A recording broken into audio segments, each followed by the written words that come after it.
կապված ադրբեջանական բենզինի հետ, որ ներմուծել է ձեր ընտանիքին պատկանող ընկերությունը, տարատեսակ խոսակցություններ կային, որ հանդիպել եք այդ ոլորտում գործող ներկայացուցիչների հետ, պարտադրել, որ պետք է պարտադիր եւ անպայմանորեն ադրբեջանական բենզինը։ Նախ առաջինը այդ, որ դուք հորինում եք, չգիտեմ ինչ պարտադրել, Հայաստանի Հանրապետությունում ոչ մեկի չի կարող ոչինչ պարտադրել, սա առաջինը, հարցը տվել եք ինձ լսեք, այդ հեռախոսը դրեք մի կողմ, սա առաջինը, երկրորդը, հիմա ես ձեզ կասեմ ամեն ինչ, Հայաստանի Հանրապետությունը վերջի 30 տարում միշտ նավթամթերքներ է ներկրել, տարբեր երկրներից, Հայաստանի Հանրապետությունը միայն տրանսպորտային միջոցների համար բավականին մեծ տարբեր ժամանակներ, թե ինչ կարգի տրանսպորտային միջոցները փակ են եղել դեպի Հայաստանի Հանրապետություն, ինչ կարգի գումարներ է վճարվել։ Թեթև հաշվարկով, եթե Հայաստանի Հանրապետությունը իր հարևաններից ձեռք բերի 80%-ը վառելիքի, որը որ օգտագործում է, կտնտեսի 80 միլիոնից 100 միլիոն դոլար տարեկան կտրվածքով։ Իսկ եթե Հայաստանի Հանրապետությունը իր հարևանների չի ձեռք բերում, հարևանները 10,000 անգամ ավել վաճառում են աշխարհի տարբեր երկրներին։ Եվ իրենք միշտ այդ գումարը ստանում են։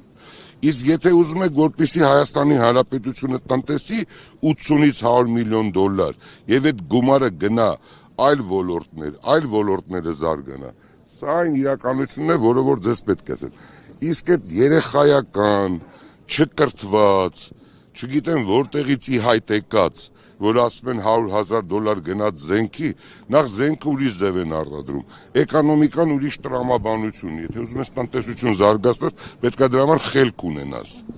Հիմա պատահական խելք ունեցողներին լավ ճանաչում եմ, իսկ ֆունդամենտալ, խորքային խելք ունեցողներին էլ եմ ճանաչում, այսքանը։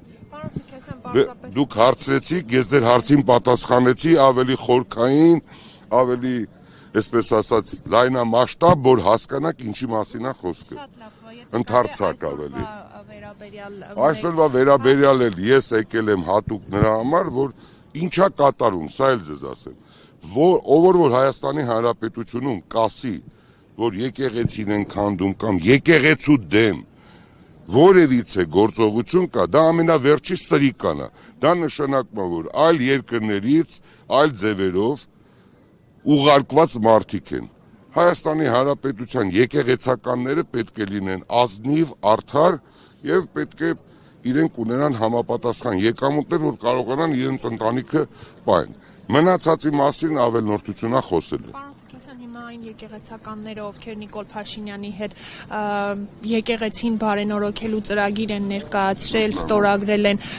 իրենք բոլորը ազնիվ են, արդար եւ սրբակենցաղ։ Ապրեք դուք, շատ խելոք հարց եք տալիս, ապրեք դուք, հենց դա այն խնդիրն է, որ պետք է ամբողջությամբ լուծվի։ Բայց պետք է անգլերենը լավ բառ ունի, ասում է step by step։ Սա է։ Կամաց այդ ամեն ինչ պետք է լուծվի։ Այսքան է։ Այդ բենզիններ լավ մտածեք Հայաստանի մասին, կտեսնեք ինչ է։ Շնորհակալություն։ Հաստինֆոյի հարգելի հետևորդներ, մենք